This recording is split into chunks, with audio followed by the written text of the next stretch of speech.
नमस्कार दोस्तों, मैं गौहर खान। आप देख रहे हैं मेरे साथ खबर लाइव 24/7।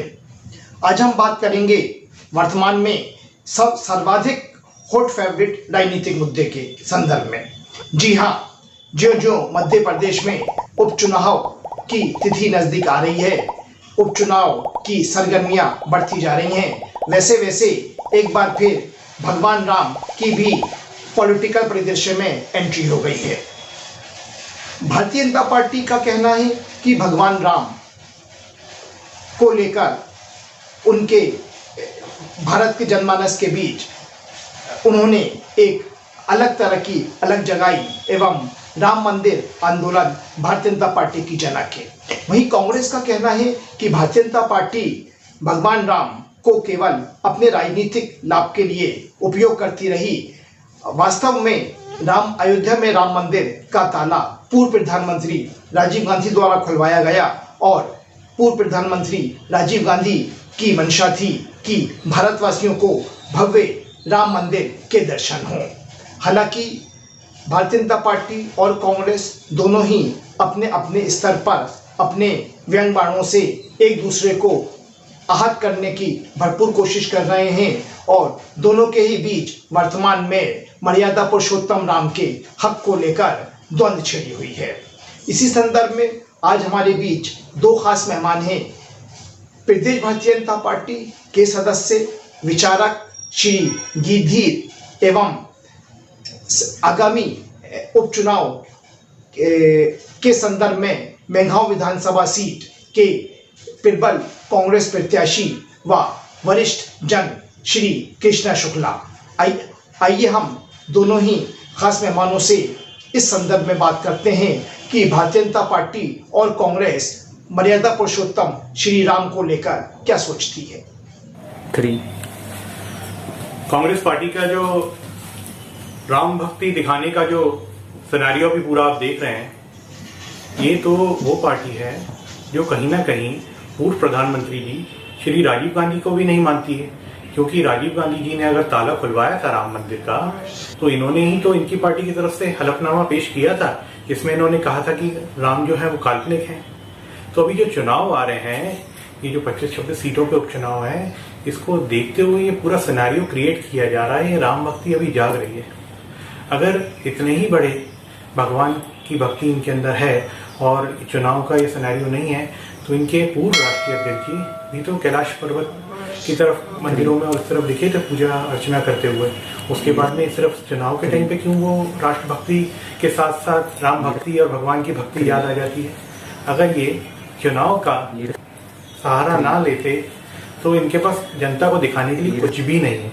क्योंकि ना मध्य प्रदेश की अगर हम बात करें तो मध्य प्रदेश में ना बेरोजगारों को भत्ता मिला, ना अतिथि शिक्षकों को सम्मान मिला, ना पत्रकारों को किसी प्रकार से सहयोग राशि मिली जो उनको विज्ञापनों के नाम पे जो उनके साथ छलावा किया गया, जबकि पत्रकारों को चौथा स्तंभ माना जाता है। तो कई प्रकार से कांग्रेस जनता को अच्छे से छल चुकी है, क्योंकि झूठे बहलावे देकर सत्ता में तो आ गए थे, परंतु एक भी कार्य इनका सकारात्मक ढंग से होता हुआ नहीं है। तो पूरी तरीके से जो पूरा सिनेरियो है वो रचा जा रहा है। क्या जनता के सामने करके आए थे और क्या करेंगे, जनता बहुत अच्छे से जानती है। इनको करारा जवाब चुनाव में मिलेगा। मैं कृष्णा शुक्ला मेघांव जिला भिंड मध्य प्रदेश सभी प्रदेश और देशवासियों को प्रणाम करता हूं। मैं देश और प्रदेश की जनता से ये पूछना चाहता हूं कि आज वर्तमान की भारतीय जनता पार्टी की राजनीति को देखते हुए पहले तो अयोध्या में श्री राम मंदिर को जो भारतीय जनता पार्टी ने व्यक्तिगत एक कोई चीज खरीदने का काम कोई करता है तो कहता है कि ये हम खरीद कर लाए हैं। इस तरह से भारतीय जनता पार्टी ने अयोध्या में श्री राम मंदिर को व्यक्तिगत खरीदा हुआ मुद्दा बना दिया है। कोविड-19 कोरोना के रूल्स दिखाकर जनता को डराने का काम बीजेपी कर रही है। मैं पूछना चाहता हूं कि भगवान राम सिर्फ भारतीय जनता पार्टी के व्यक्तिगत आस्था है, व्यक्तिगत पहचान है? क्या भगवान राम इस भारत जैसे पवित्र भूमि देश के हर नागरिक की आस्था नहीं है? जबकि सुप्रीम कोर्ट ने आदेश दिया, सुप्रीम कोर्ट के आदेश से श्री राम जन्मभूमि का शिलान्यास निर्माण हो रहा है। इससे पहले पूर्व प्रधानमंत्री स्वर्गीय श्री राजीव गांधी जी ने अयोध्या राम मंदिर को पूजन एवं दर्शनों के लिए, आम जनता के लिए उन्होंने शिलान्यास कर राम जन्मभूमि का ताला खुलवाया था। लेकिन स्वर्गीय श्री राजीव गांधी जी ने तो कभी देश और प्रदेश राज्यों की जनता को, नागरिकों को कभी व्यक्तिगत राम हमारे होने का दावा नहीं किया था। कभी उन्होंने इस चीज का प्रचार प्रसार नहीं किया था कि भगवान राम सिर्फ कांग्रेस के हैं, भगवान राम सिर्फ हमारे हैं।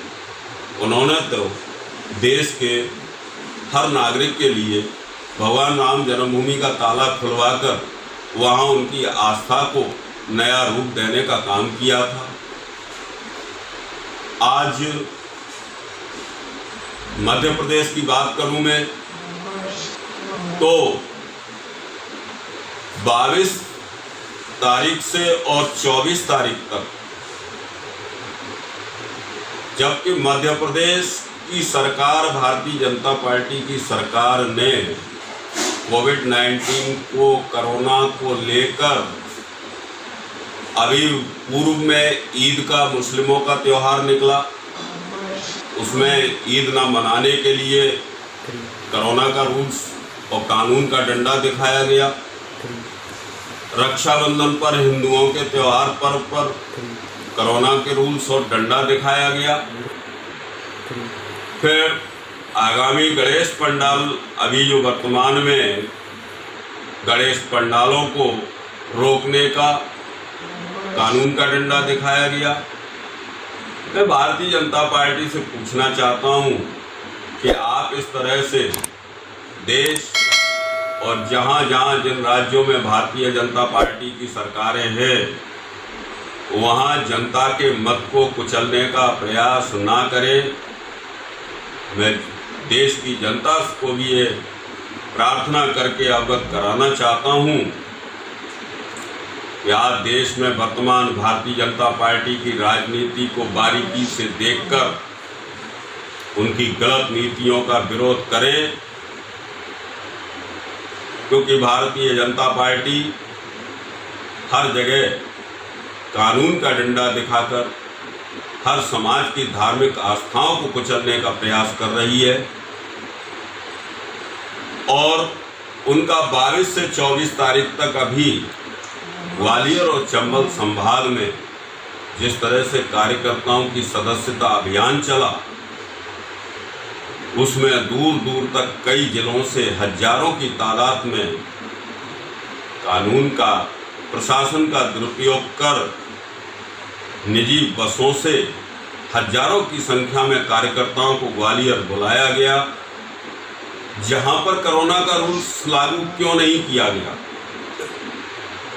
हर धर्म की धार्मिक आस्थाओं को कानून का डंडा दिखाकर रोका गया, लेकिन 22 से 24 तारीख तक अभी 3 दिन जो सदस्यता भारतीय जनता पार्टी का अभियान चला, उस पर कोरोना रूल्स और नियम कानून क्यों नहीं लागू किया गया। मैं देश के हर जनता से पूछना चाहता हूं, हर नागरिक से पूछना चाहता हूं कि इस तरह से भारतीय जनता पार्टी देश के हर नागरिक का अधिकार को कुचलने का प्रयास क्यों दिनों दिन करती जा रही है, क्यों हर धर्मता पर उतारू है, क्यों जनता की मानसिकता को कुचलने का प्रयास कर रही है। ऐसा क्या कारण है कि आज हर कानून को भारतीय जनता पार्टी ने अपनी जेब का कानून बना रखा है, अपना निजी कानून बना रखा है, उनको अपना जहाँ निजी हित, निजी स्वार्थ दिखता है, वहाँ कानून केवल भारतीय जनता पार्टी की जेब तक सीमित रह जाता है।